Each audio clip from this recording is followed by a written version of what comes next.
I'm Sharina. And I'm Tara. Welcome to the show, you guys. You are tuned in for such a treat on the second and fourth Monday at 7 p.m. Eastern Standard Time. We are here to bring great information to you. We are real agents working with real clients, closing real deals. So, whether you're a buyer, a seller, or you're a realtor, maybe you just want to know about the market, tune in because you're going to want to hear us. Yes, you'll want to take notes. You'll want to share this out. And don't forget, the comment feature does work. So if there's a question that you have, a comment, you want to get in contact with one of our guests or one of us, go ahead and comment below.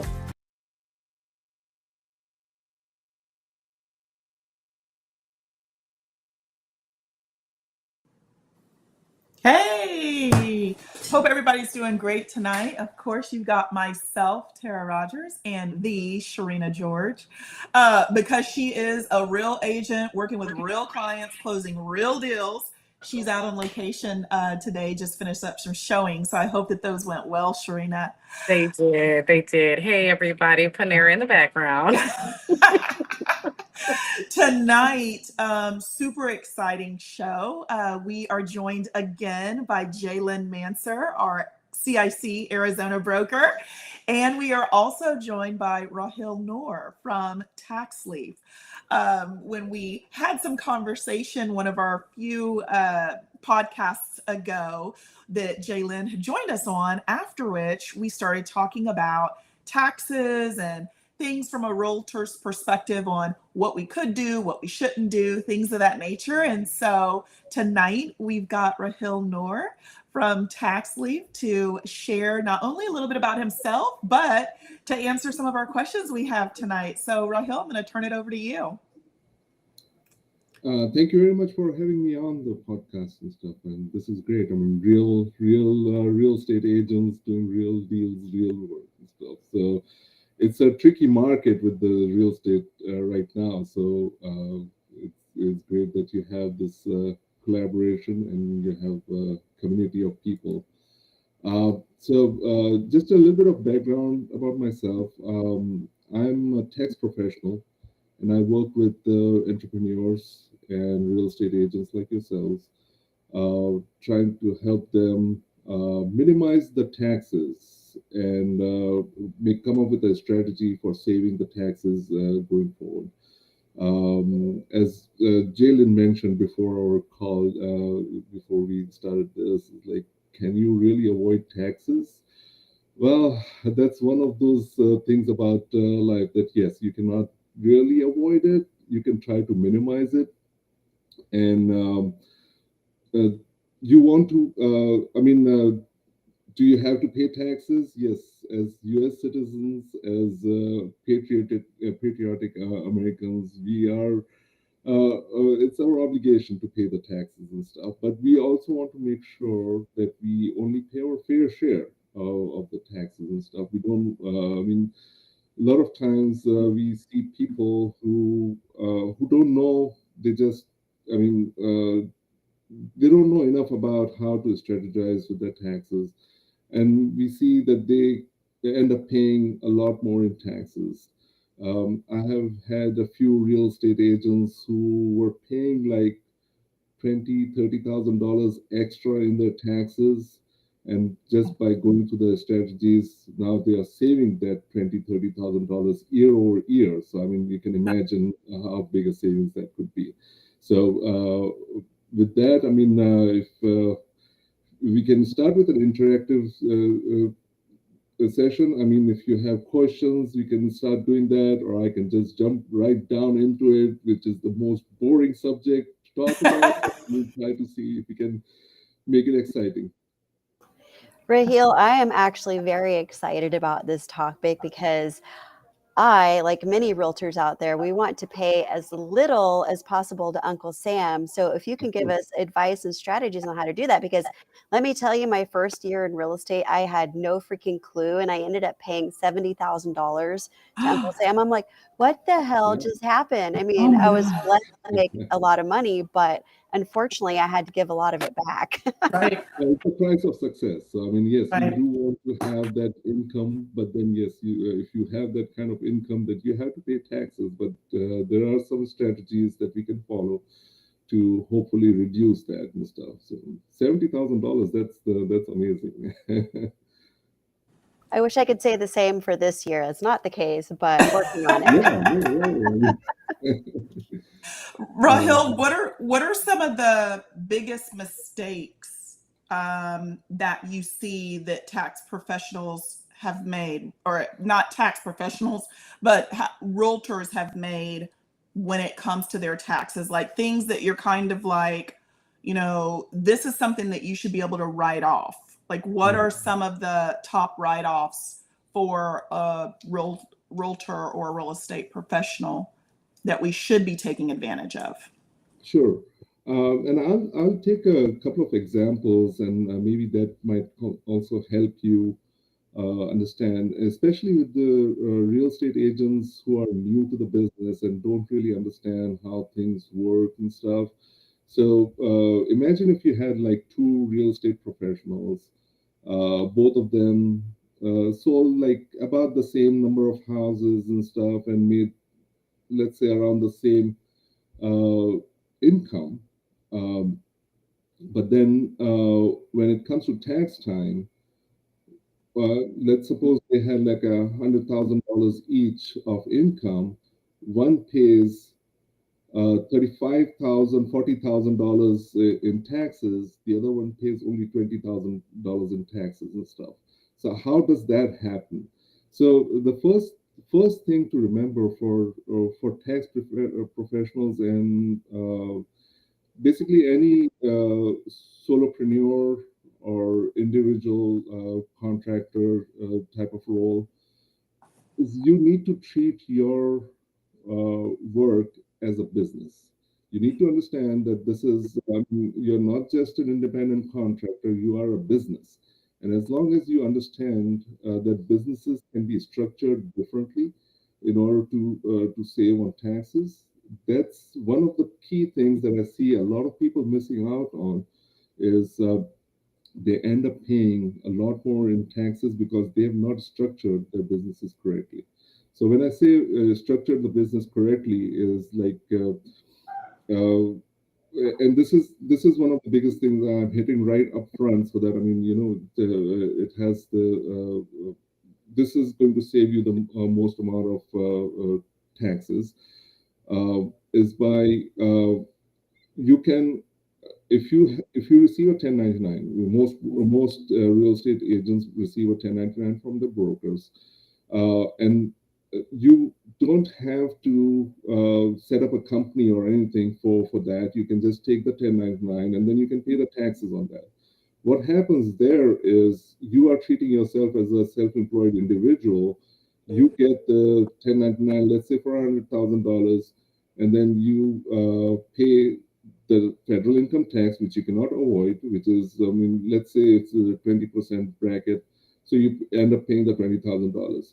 But as a self-employed individual, on top of the $20,000, you also have to pay 15% in self-employment taxes. Now, that's you know, so that $15,000 extra is, I mean, it's going to eat up your any kind of capital and stuff. So that's where, if you structure your business correctly as an S corp, there you can control what you have as taxable self-employment income. So you can control your wage income in that way. So going back to the example, if both of them at $100,000, one of them talked to a tax professional, understood how things work, set up an S corp and everything. When they received the check, now they only paid the $20,000.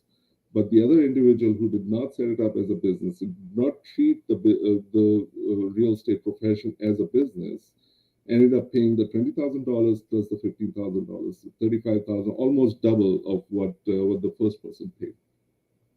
Now, the IRS does require you to have some self-employment income.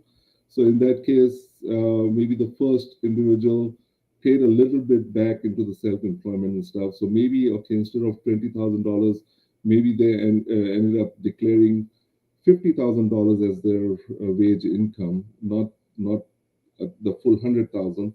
So they paid $7,500 as self-employment income. They still saved $7,500, and which is still a significant amount. It's not a small chunk of change. That could be another vacation, or child's education. Lots of expenses can be covered with that. So, and that $7,500 would be every year you'd be saving that. It's not just the first year. So that's one of the biggest things that we see very commonly in the real estate profession, especially, is where I've talked to several very experienced real estate agents as well, but they have no clue that they should be treating it as a business and should be structuring it correctly. I would advise definitely to talk to your tax professional about where your income level is and whether an S corp makes sense for you or Perfect. The other thing that I wanted to bring up, Rahil makes a very good point in setting yourself up as an S corp and basically paying yourself a salary, so you become a W-2 employee of your company, right?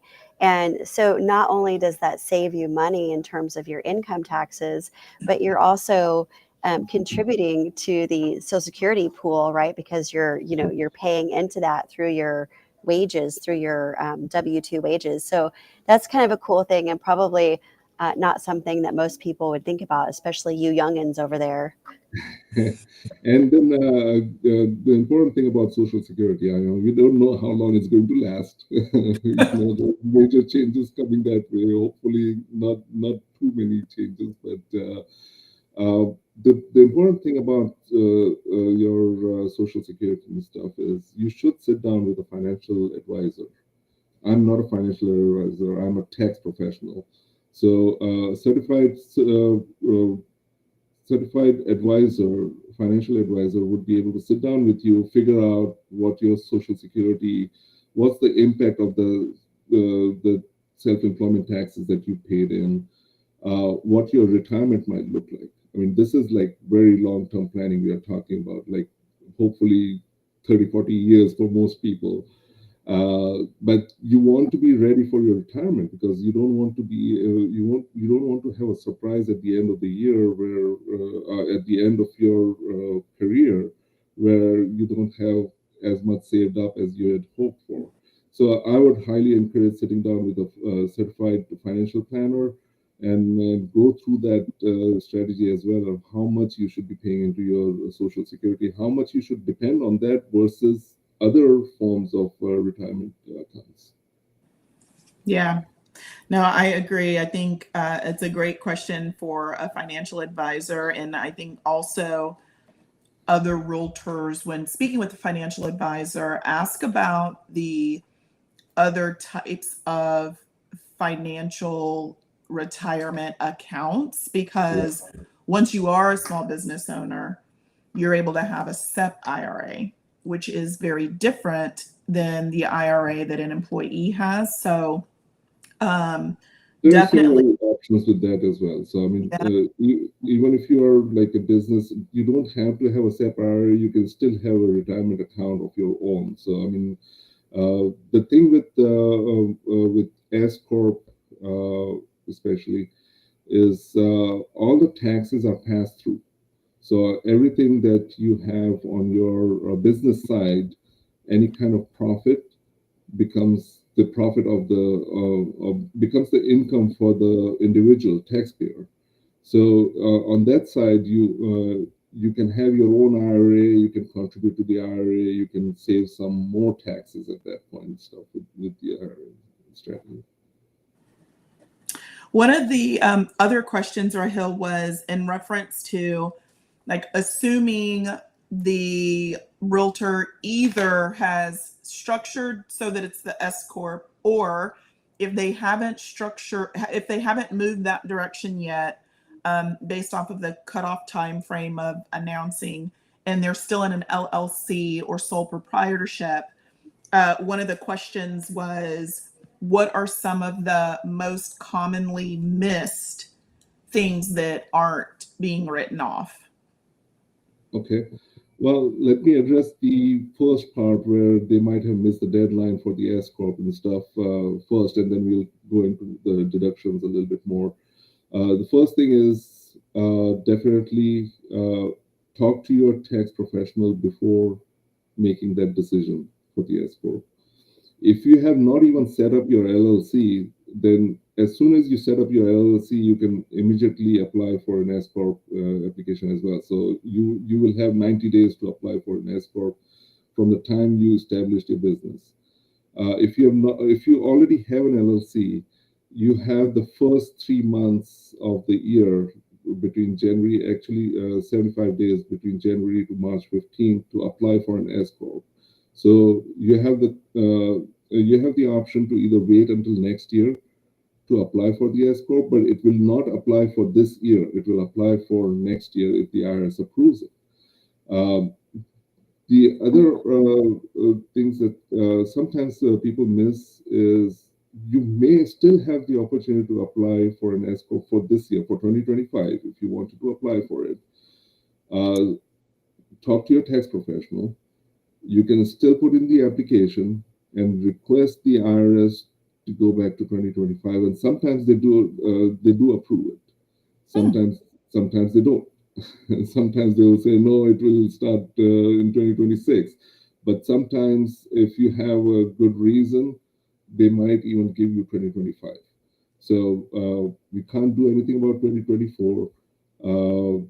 The tax season for 2024 is technically over, but I mean, a lot of people file for extensions and stuff. So you can't apply the S corp for 2024. So that's done with. But plan right now and try to get it done, hopefully for 2025.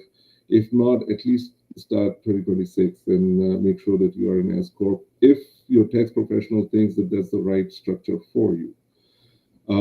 Going to the deductions. So now we took care of the major deduction by making sure that you are structured correctly and you're not overpaying taxes. Now, what happens with the other deductions? So there are several things that you can look at when it comes to the deduction and stuff. So, I mean, going back to the example where we had the two professionals, each earning 100,000. One of them paid only $20,000 and one paid $35,000. Let's say there's another professional who made actually more money than them and had $150,000 in income, but paid less taxes than the first one, who paid less than $20,000. Now, how could that happen? That can also happen if the first real estate agent did not take all the deductions that they could have taken. They ended up paying the whole $100,000 as income and paying the tax on all of that stuff. But the third real estate agent actually sat down with their tax professionals and talked about what kind of deductions they can take and were able to reduce their income. So, I mean, there are a lot of times we see that real estate agents don't realize that their car is an asset and they can take a write-off for their use of the car or of their vehicle. Or sometimes what they do is they use their business credit card for gas and stuff. Great. I mean, you got a deduction for gas, but gas is not that expensive, and you're missing out on a lot of other deductions, which is like maintenance of the car. Maybe you had to change the tires.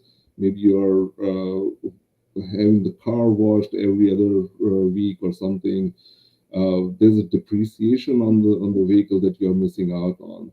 So those kind of things, and you don't have to have the car in the name of the company. You can have your own individual vehicle that you're using. The IRS provides a provision for that by giving you a mileage discount. So you can take the mileage, track the mileage of the vehicle, make sure that you are keeping the business miles separate from your personal miles. You can take 67 cents to a mile deduction for your vehicle, which includes your gas, your repairs and maintenance, and depreciation, and all those kind of things are included in that. So it's not just, don't just take the deduction for the gas, take the whole deduction by using mileage. And real estate agents and solopreneurs usually ask, okay, how do I figure out the mileage? You need a little bit of discipline for that. Obviously, you need to make sure that you keep good track of it. There are several apps out there like MileIQ or something that you can use to keep track. Or, I mean, if you are put it on your calendar, some kind of a notification. It just puts a reminder on that. So first of the year, you just check the odometer and see how many miles, and then at the end of the year, you know how many miles you drove, and then you take as long as you know how many miles you drove for the business, that you can take that as a deduction. So that's one of the big things. I have seen many professionals forget about writing off their continuing education units. So if you're paying for the continuing education, which most real estate professionals have to do every year, there's also some MLS fees. There are different types of fees, dues and subscriptions that you have to do for different groups that you have to be part of. Advertising fees is a big one. If you are printing brochures or all those kind of things, make sure you keep track of it. And the best way to keep track of most of these things is by separating your personal and business account. That I cannot emphasize that enough. I've seen a lot of people use their same credit card, their personal credit card for making business expenses, or the personal bank account for their business expenses. Keep it separate. I really cannot emphasize that enough. It makes life so much easier at the end of the year. You'll be able to see all of the expenses that you had for your And business. this is really good right here. I just wanted to break in there with this question with what you were talking about with the expenses. How much of my trip needs to consist of business in order for me to write off the entire trip? So if I go on a 7 day cruise and a couple of the days I'm attending something real estate related, talking to a few individuals about real estate, does that constitute a business trip as long as something business takes place? So for those kind of cases, yes. I mean, if you're taking like plane tickets and stuff, yes, you can write those off.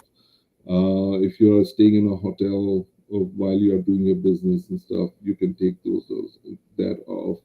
But if you extend your stay and you have the hotel for a few more days for your personal vacation time, I would suggest keep that out. Just take the business days in there. If the business and personal are mixed, I mean, you might want to figure out what percentage of the time was business versus personal, so you can take a percentage of that. Obviously, if it was a trip specifically for business, and make sure that you have a good reason for that business trip, then your tickets and stuff, definitely you can write those off completely, but not for Okay, your that makes family. sense. Obviously, if your family is going with you, don't write try to write off. The family off. Can't write the whole family off, just me. Yeah.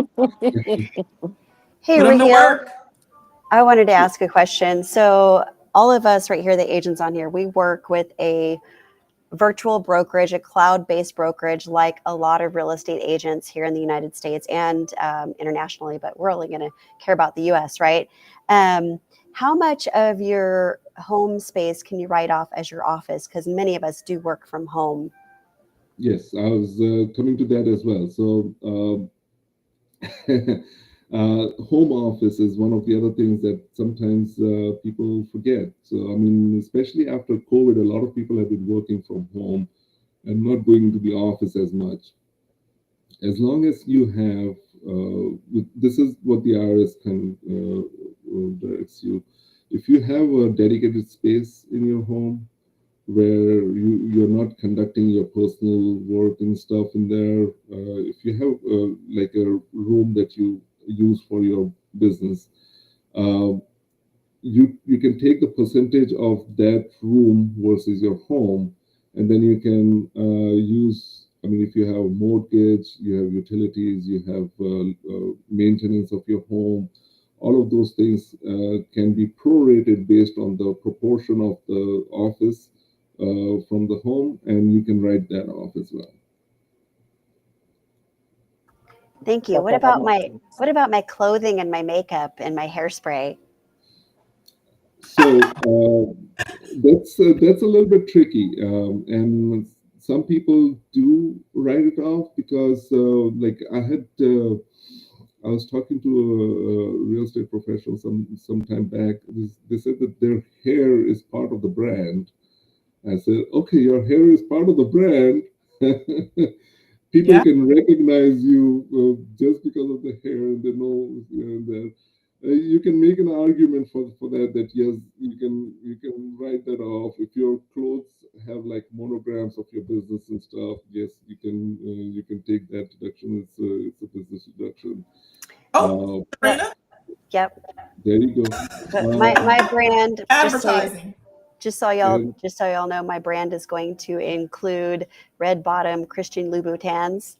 Be writing those I was puppies coming off. to that. That yes, if you take too many luxury items, or I mean, if it's a exorbitant amount, that is a red flag. So they might they might audit you and stuff to figure out what's going on over there. So you want to avoid situations which would red flag it and stuff. So if you cannot justify a business use for something, then I would suggest staying away from that. I've seen some crazy deductions that people have taken, but I mean, it's Like what? What's but, the craziest thing you've seen? I'm not gonna go into that now because it's gonna give you ideas and stuff. Oh, But come Well, what's the yeah, on. second? What's the second craziest thing then? What's the I second? mean, like I said, I mean, uh, mm, with your outfits and stuff. I mean, as long as you don't go too crazy.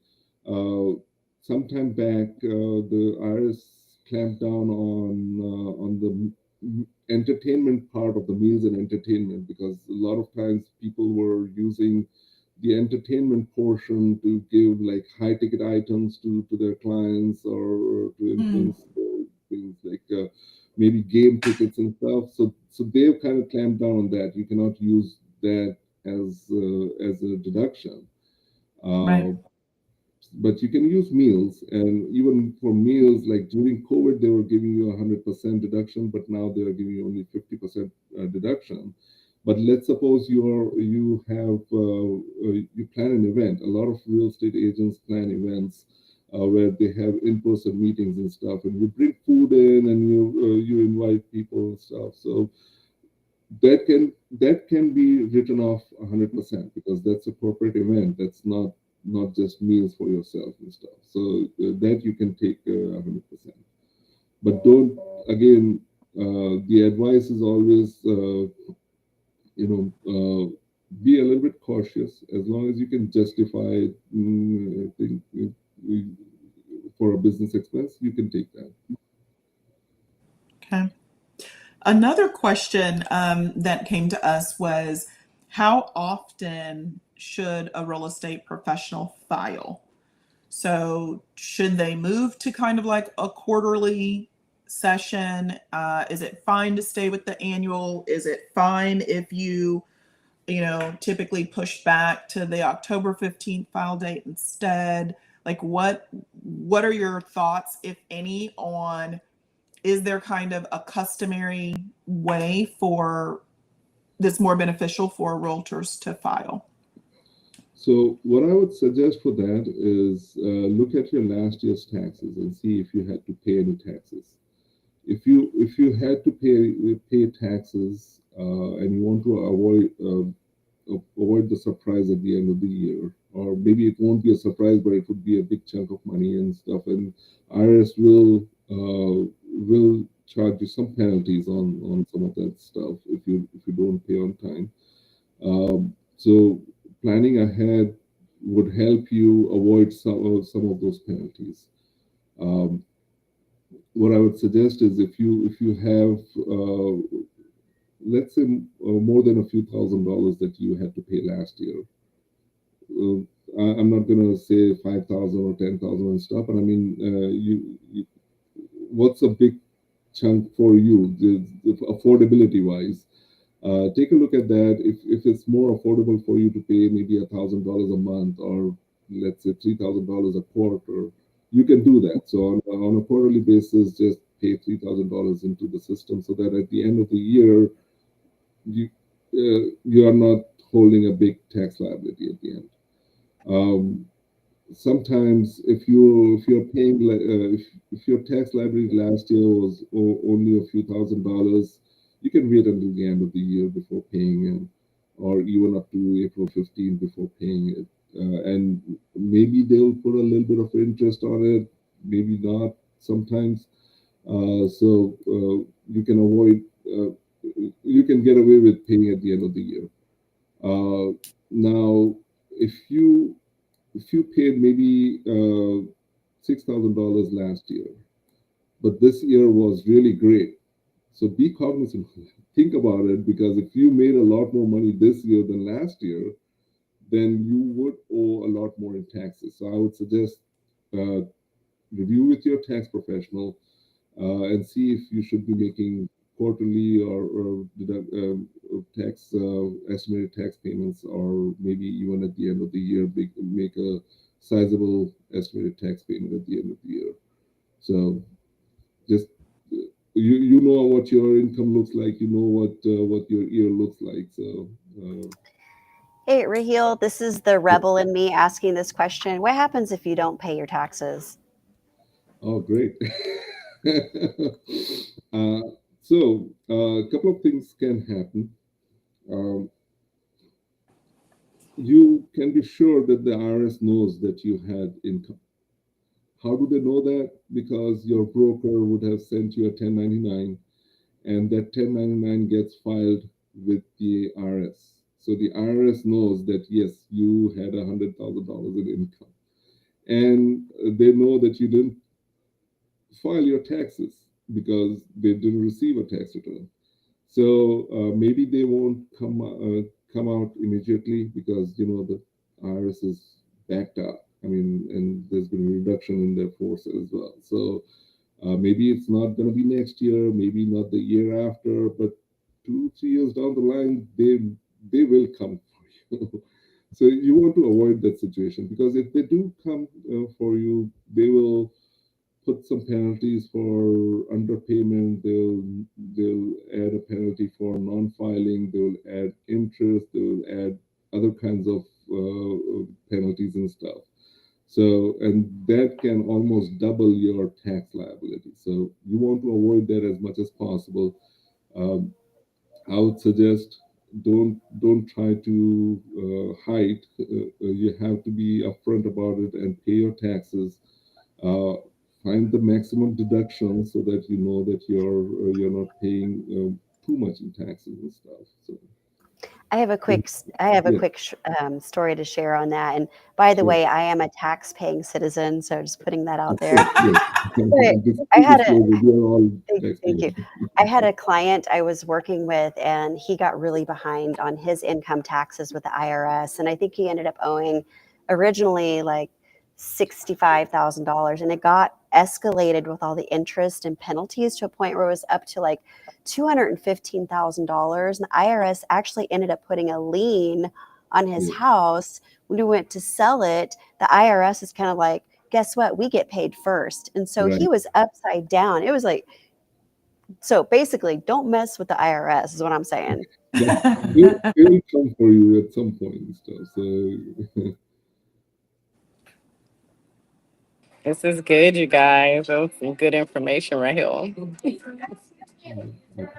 I'm glad I could help. So, if you have any more questions, let me know. We talked about the quarterly taxes. We talked about uh, having the separate bank accounts. So definitely keep that in mind. I've seen so many times people, professionals don't keep it separate. That just gets to be a big mess. Um, if you haven't talked to your accountant, or if you only talk to them once a year, I would suggest maybe mid-year, uh, shoot them a note. Hopefully, I mean, by this time they've slowed down a little bit. In September, October, things will start picking up again because people who have filed extensions, it's going to start getting busy again. So if you have questions about that, uh, talk to them, or talk to me. Let me know. I mean, if there are any questions that I can answer, I'd be happy to help. Um, if you'd like for me to review your tax return and give you some more guidance specifically to your taxes and stuff, I'd be happy to do so as well. But keep track of your income, keep track of your deductions, and do not forget to file. Definitely.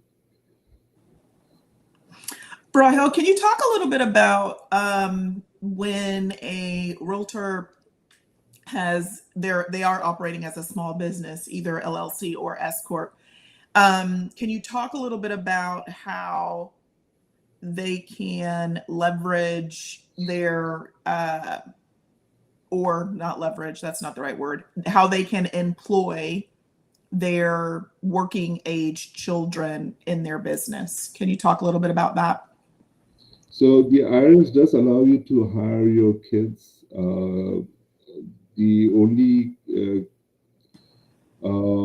have to be a little bit careful about that. Obviously, is if you employ your kids, or if you defer some of the income to them, make sure you're keeping track of what what kind of tasks they perform for your business. So try to make sure that they are doing some valuable task that you are paying them for.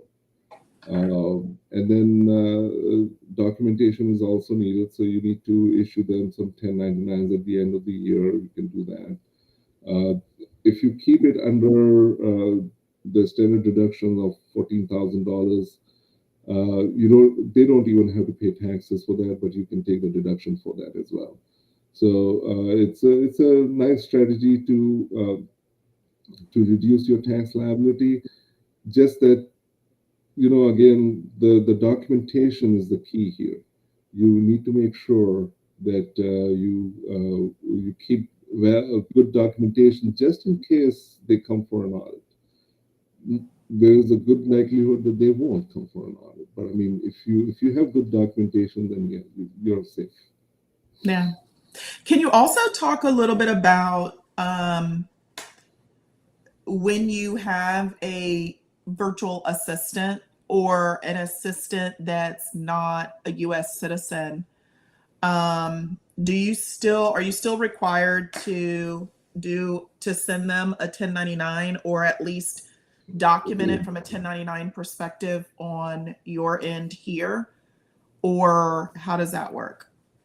So that's another tricky thing that I've discussed with other accountants, and well, I guess the running joke is that if you ask five accountants something, you'll get 10 different answers. So there are many ways to look at it. If what the IRS requires you to do is, if they are performing some work in the US, then you are supposed to give them a 1099. Um, but if they have like an office remotely and stuff, and kind of also depends on how much you're paying them. Uh, you generally don't have to send them a 1099, because if you do give them a 1099, now they will have to file taxes in the US and all of that stuff, and it's gonna they would have to get a tax ID number and all of that stuff. So it can get a little bit complicated. But I mean, if it's a small amount of work that they are just doing for you personally, like if you do with Fiverr or Upwork or something like that, you're not generally giving them a 1099 at that point. So those kind of things. I mean, if you're again, you would have to keep track of what they're doing and stuff. If their income can be tied to something directly to the US, which kind of if they're working for you, it is, but that's where that gray area comes in a little bit. Is like how do you segregate that thing? If it's a high income individual, then yeah, I mean, I would suggest that they should get a tax ID number. They should be given a 1099 and file a tax return here, in which case they would have to pay the taxes here as well. But if it's small amounts of work for advertisement and stuff, especially if it's separate individuals, then yeah, you can.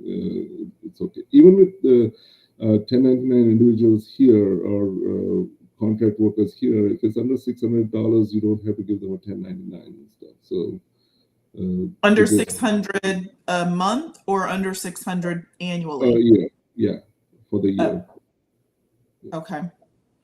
So would that $14,000 limit for employing your dependents, is that $14,000 kind of a similar threshold, or it's a completely different threshold because that's somebody that you have contracted to do work?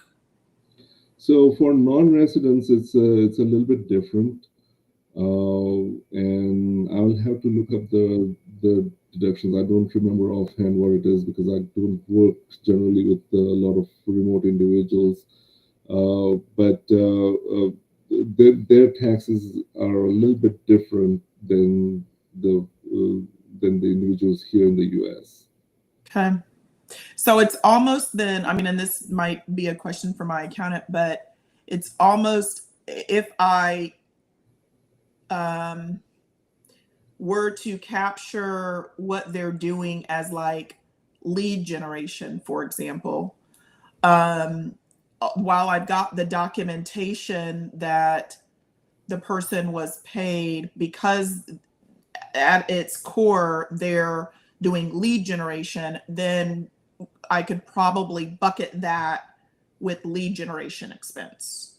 Is that Right. right? We can bucket that as an advertisement expense Okay. because that's what you're doing. And they're using internet resources and stuff. They're not reaching out to your clients here or anything. Right. So yeah, there is enough of a separation there where you can make the argument that yes, they are not your employees. They Right. are outside the U.S. They are not earning U.S. income and stuff. I mean, anyone can access the internet anywhere in the world. So, I mean, as long as that's what they are doing, you can make the argument that that's just your advertisement expense. Got it. Awesome. Yeah, this was a really good, Rahil. Thank you so much for coming this Of course. evening and sharing this wisdom. I hope that all the agents and individuals who were listening, I hope that you really got something out of the conversation. Thank you, thank you, thank you, And if you Jaylan, have any for more coming on. questions, yeah, Thank if you you have any more guys. questions, I'm available. Sharina, I think you'll be sharing our contact information. If you have any more questions specifically to your situation, we can have a longer discussion or talk to your accountant and stuff and let me know if I can help in any way.